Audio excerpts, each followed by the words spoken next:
Good morning छात्रों। ये आपका बाजार प्रबंध। देखिए, बहुत ही 70% कोर्स में सिर्फ सामान्य आधारित विषय में कक्षा 12 को लिया गया है, जिसके अंदर पर्यावरण, शिक्षा, ग्रामीण विकास तो मैंने आपको बता ही दिया है। उद्यमिता के विकास में थोड़ा मैं आपको जल्दी लेके रहा हूँ, तो आप इसको आराम से पढ़ लीजिएगा। मैं कोई प्रोफेशनल तो हूँ नहीं कि शाम को वीडियो अपलोड करूँ तो सवेरे 2 लाख हो जाएँ, ये हो जाए, ऐसा कुछ नहीं। मेरे तो लिमिटेड छात्र हैं और लिमिटेड अभी ये गाजीपुर जनपद में ले लें तो मात्र 19 स्कूलों में व्यावसायिक शिक्षा है, जिसमें कि ये पेपर सबको कॉमन है, तो सबके लिए है, चाहे वो किसी भी ट्रेड से हो, ऑटोमोबाइल से हो या किस में हो। तो देखिए, यहाँ बाजार का प्रबंध, मार्केटिंग मैनेजमेंट भी आप एमबीए का ही कोर्स मान के चलेंगे, बीबीए का। तो इसमें देखिए फिर उसी पर आ जाते हैं हम लोग। विपणन का अर्थ क्या है और इसका परिभाषा क्या है, विपणन क्या है और इसका महत्व क्या है, इसका मैनेजमेंट आप कैसे करेंगे, मार्केटिंग मैनेजमेंट पूरा। और उपभोक्ता को, मतलब जो आपके यहाँ ग्राहक आ रहा है उसका व्यवहार के बारे में, फुटकर व्यापारी, थोक व्यापारी और इस तरह की चीज़ों को इसके अंदर कवर किया गया है। तो विपणन का अर्थ क्या होता है? विपणन शब्द का आशय क्रेता और विक्रेताओं के समूह से है। एक लाइन में, विपणन शब्द का आशय क्रेताओं और विक्रेताओं के समूह से है, जो किसी वस्तु अथवा सेवा को खरीदना या बेचना चाहते हैं। तो जब किसी एक वस्तु के लिए अनेक क्रेता हो सकते हैं तथा एक विक्रेता हो तो उसे बाजार कहेंगे। अगर आप बाजार की बात कहेंगे, मार्केट किसे कहेंगे, तो जब किसी एक वस्तु के लिए अनेक क्रेता हों, जैसे कि आप मंडी में जाते हैं गेहूं के लिए मंडी में, और एक विक्रेता है वहाँ पर है, तो उसे बाजार कहेंगे। तो उस तरह के एक क्रेता हो तो उसे भी बाजार कहा जाएगा। जहाँ एक क्रेता हो, अनेक विक्रेता हों, मतलब मार्केटिंग हो रही हो, तो साधारण बोलचाल भाषा में हम इस प्रकार से कहेंगे। अब विपणन के कार्य क्या हैं? तो क्रय करना है, एकत्रीकरण, इकट्ठा करना विपणन के कार्य हैं। और उसका बाद फिर उसको बेचना है, परिवहन में है, भंडारण करना है। विपणन के अंतर्गत मतलब आपको मार्केटिंग अगर करनी है तो कोई सामान मंगा के रखेंगे, ट्रांसपोर्ट में जाएंगे और फिर उस पर अपना अनुसंधान भी करेंगे कि भैया कैसा है उत्पाद, हमारा सही चल रहा है, फैशन के हिसाब से बदल तो नहीं रहा है। तो ये सारी चीज़ों को आप देखेंगे तो मार्केटिंग मैनेजमेंट के अंदर। और इसका महत्व भी है, ये व्यवसाय का बहुत ही आवश्यक अंग है। और ये विपणन रोजगार प्रदान करता है। दवाई बेचने वाले देखते होंगे आप झोला लेके, तो वो उनके पास कौन सी डिग्री है? कोई डिग्री नहीं है, 12 पास। व्यवसायिक शिक्षा भी है तो चलेगा, तो 12 पास या ग्रेजुएट सिंपल बीए हैं तो वो दवा बेचते नज़र आएंगे आपको। उन्होंने इंटर बायोलॉजी भी नहीं पढ़ा होगा, तो मार्केटिंग है वो। तो जैसे पैरासीटामॉल तो शहर कंपनी बेच रही है, तो पैरासीटामॉल को आप सिप्ला भी बेच रही है, कैडिला बेच रही है, तो आप भी बेच रहे हैं। आपकी कोई कंपनी है तो उसमें ही पैरासीटामॉल है, वो भी बेच रहा है। तो विपणन वही है। तो इसमें विपणन का और विक्रयण में अंतर अगर आपसे पूछ देता है विपणन में, तो विपणन का आशय है आवश्यकताओं की संतुष्टि करना और विक्रय का आशय है वस्तुओं का हस्तांतरण कर देना। सिर्फ सेलिंग का मतलब, जैसे कि आपने गांव में, विक्रय का आशय ये है कि आपने बनिया को गेहूं दिया और जो है वो आपको ले आके पैसा दे दिया, तो ये आपका विक्रय हो गया, मतलब आपने सिर्फ बेच दिया। और जबकि ये आवश्यकताओं की संतुष्टि, मतलब इसमें विज्ञापन सब आ जाएगा, तो ये मार्केटिंग कहलाएगी। आगे देखते हैं, विज्ञापन भी आएगा।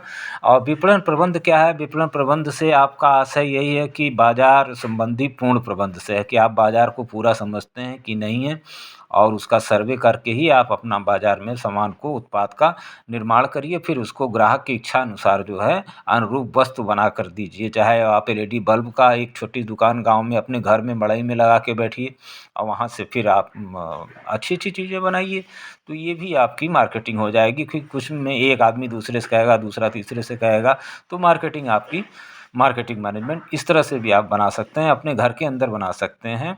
डॉक्टर बनाता ही है तो आप भी हैं, तो आप टेक्निकल हैं। अगर आप एक आध सामान घर के अंदर बनाने लगे, मोबाइल भी बनाने लगे या एलईडी बल्ब बनाने लगे, टीवी बनाने लगे, कुछ भी बनाने लगे, तो आप क्या होगा, कि फिर वो पूरे गाँव में फैलेगा, दूसरे गाँव तक जाएगा, तीसरे गाँव तक जाएगा। अगर आपने पैसा सही रखा है तो आपका मार्केटिंग मैनेजमेंट सही है। यही आप मार्केटिंग इसको भी कह सकते हैं।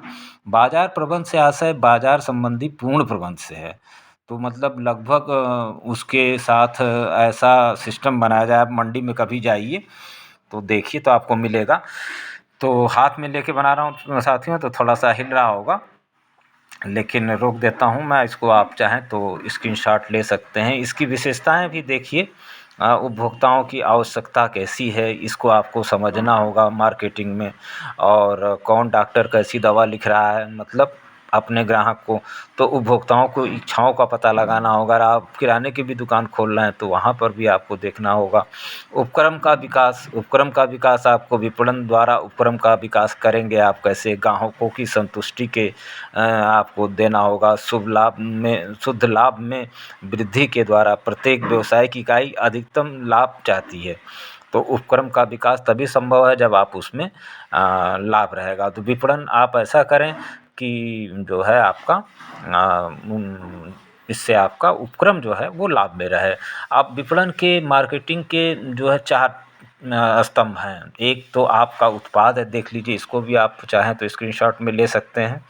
और उत्पाद क्या है कि आपका उत्पाद जो भी आप बना रहे हो, चाहे चीनी बना रहे हो, चाहे गुड़ बना रहे हो, तो वस्तु का नाम रखिए, व्यापार का चिन्ह लगाइए और उस पर अपनी सेवा देते रहिए।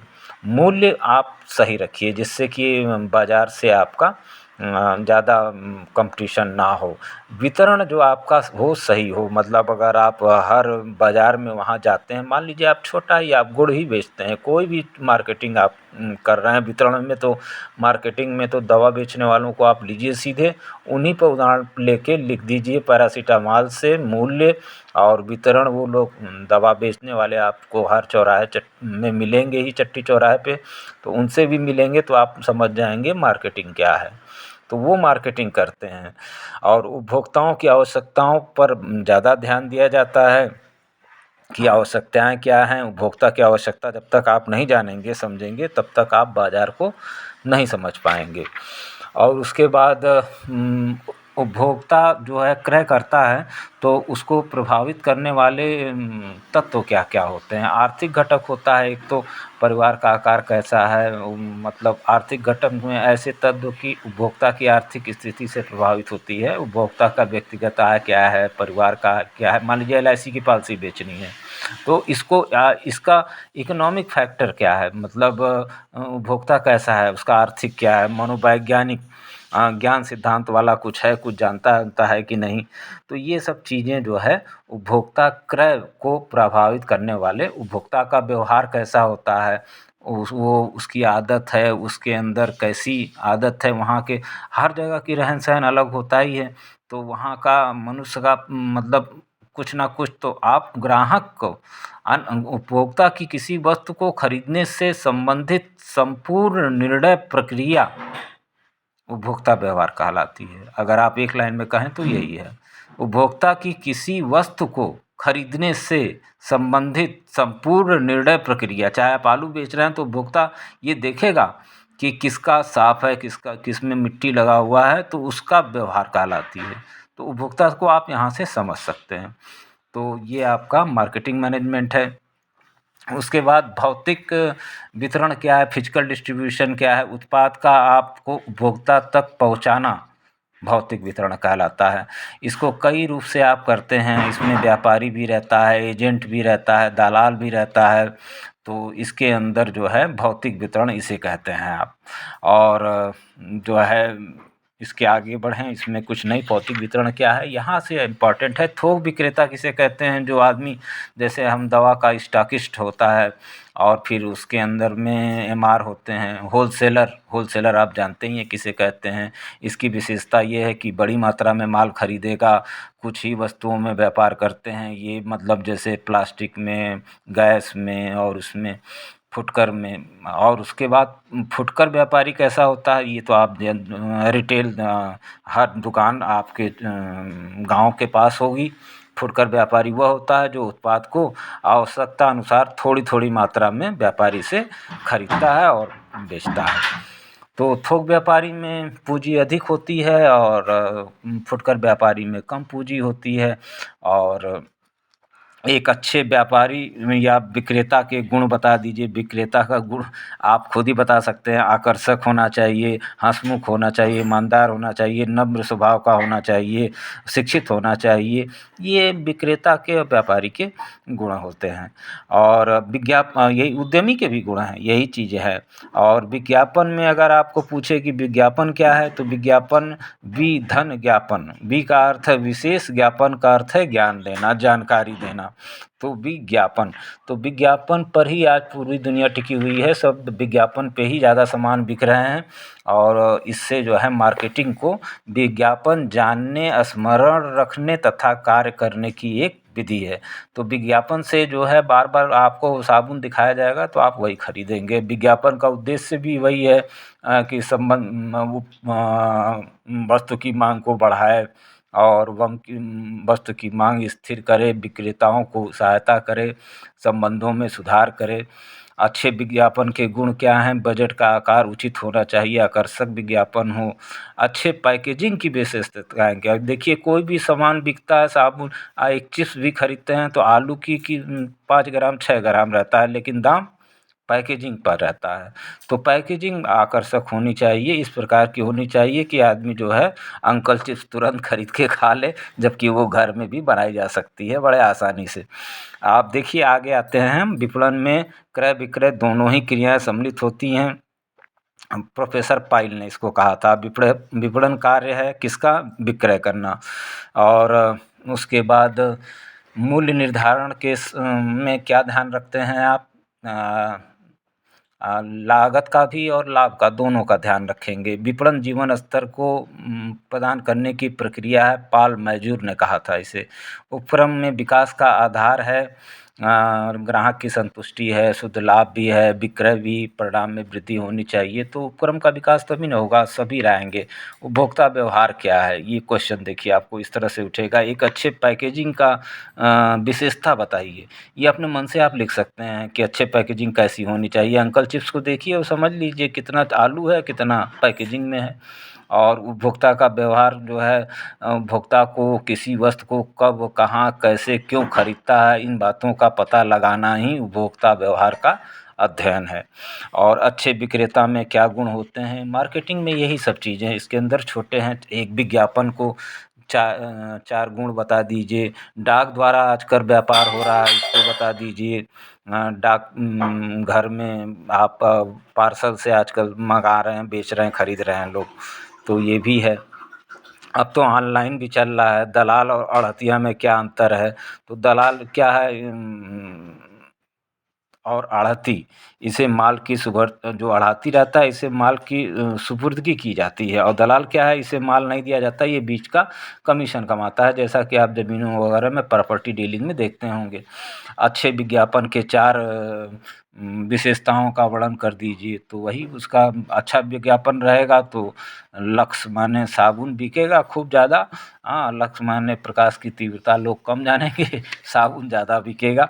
उसके बाद विक्रय और विपणन में क्या अंतर है? जानते ही हैं आप। घर में जो गेहूँ बेच रहे हैं वो विक्रय है, और विपणन जो बाज़ार में आपका पैरासिटामॉल 10 आदमी आके बेच रहे हैं चट्टी पर, वो है। और टिप्पणी लिखने को कभी कभी दलाल पे आ जाता है। दलाल का क्या काम है? वो मंडी में आप जानते ही हैं, और इंश्योरेंस में भी आप जानते हैं। और अभिकर्ता एजेंट होता है, ये 2% का 3% का। अभिकर्ता अलग है, दलाल अलग है। ये अभिकर्ता के बीच में को ही एक तरह से यह दलाल अभिकर्ता क्रय विक्रय के बीच में मध्यस्थता करते हैं, दोनों का काम यही रहता है। और उसके बाद विपणन के कार्यों की व्याख्या करनी, वही क्रय करना, विक्रय करना, फिर परिवहन, भंडारण और उस पर अनुसंधान करना, मूल्य निर्धारण करना।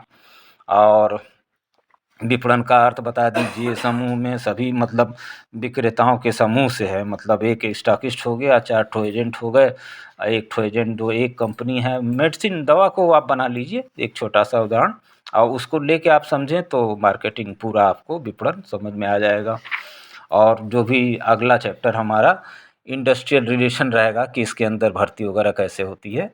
तो यहाँ पर हम देख लेते हैं इसके अंदर मार्केटिंग में क्वेश्चन क्या-क्या बड़ा क्वेश्चन अगर बनेगा तो विपणन क्या है, इसके कार्य, महत्व, विशेषता समझाइए, मार्केटिंग बाज़ार प्रबंध क्या है, मार्केट क्या है। एक 2-2 नंबर के भी सवाल तो मैं बार-बार आपको बता रहा हूँ कि काफ़ी सही ढंग से लिखिएगा। और बाकी आपका सामान्य आधारित विषय लगभग 1 चैप्टर 2 चैप्टर और होगा, उसके बाद ये हम लोग ख़त्म की तरफ बढ़ेंगे। ख़त्म हो जाएगा ये, उसके बाद फिर electronics. Many many thanks again.